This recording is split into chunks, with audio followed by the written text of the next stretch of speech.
Fire Emblem Engage is the 17th entry in the Fire Emblem series. But is it fun? Is it good? Is it worth playing? Here's what you'll find out in 5 minutes. First, let me start off with Fire Emblem Engage weakest part, which is story. In this game, you play as a Dragonborn known as Alia, or in my playthrough I call her Alette. In this world, past heroes in the Fire Emblem series can be summoned through the use of Bond Rings. And it's your job to collect all the Bond Rings in the game and to go on to face the final boss and defeat him.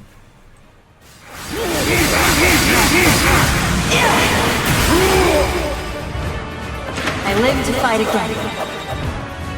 again. The story is simplistic while serviceable, and unfortunately a lot of the characters are quite forgettable. In fact, sometimes I forget I have reserve units available, like Clan and Fram, mainly because they were so forgettable in narration and character that I even forgot I had them.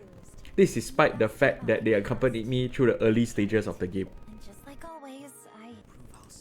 Compare this to the previous entry in the series, Fire Emblem Three Houses. Till this day, my wife still remembers who certain characters are even though she has never used them, like Ferdinand and Raphael. Next, I want to talk about presentation, and I'm glad to say that presentation is really slick. It is praiseworthy to note that the team obviously spent a lot of time in combat animation. Every miss is obviously represented as a miss in this game, and every hit is correctly represented as a very strong blow in this game too.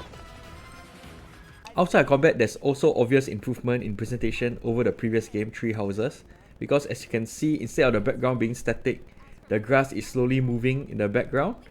So it's obvious that these are in-game assets and not simply a copy and paste static background. So kudos to the team for that. I had no idea. I'm so sorry. Next, I want to talk about gameplay. Fire Emblem Engage introduced this new game mechanic called Engage, where your character can bond with the Fire Emblem hero represented in the Bond Ring. This not only enhances your character's strength, but also gives him or her new abilities that they can take advantage of to defeat the enemies. Allow your soul the rest it deserves. This Engage mechanic is more than just a gimmick. Knowing when and where to fuse with your Fire Emblem hero for a limited time can give you an advantage because you can change your weapon or improve your stats so you can survive blow after blow and return a devastating feedback. How's this?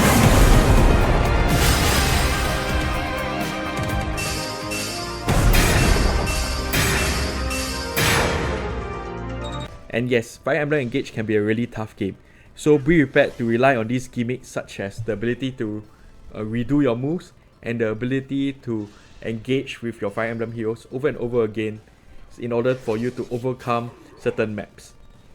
In between battles, you have a base to go back to improve your weapons or to improve relationship between the different characters. This will all help you in combat.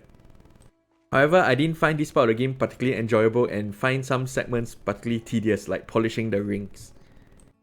But this segment can be rewarding for those who enjoy hanging out back at the base camp.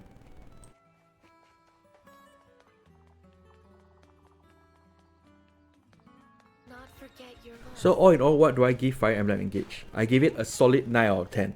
The story may be lacking, but I'm really here for the gameplay. It's the most fun I had with a Fire Emblem game since Fire Emblem Fates, the Conquest Edition. Despite being a game that's almost 10 years old, Fire Emblem Fates, especially the Conquest mode, still remains my favourite game in the series. This is due to its interesting map designs and varied objectives. And Fire Emblem Engage comes very close to replicating that experience. The advantage that Fire Emblem Fates has over Engage is that it captures the feel that I'm utterly one turn away from total disaster. I don't get that feel from Fire Emblem Engage, that's why I feel Fire Emblem Fates, the Conquest mode, is a superior game.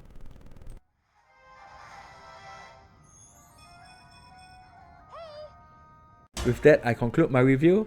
Thank you everyone and have a nice day. I will never give up. I'll begin this. What fun!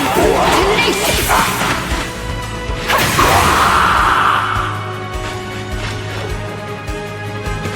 I'll change the future into hope.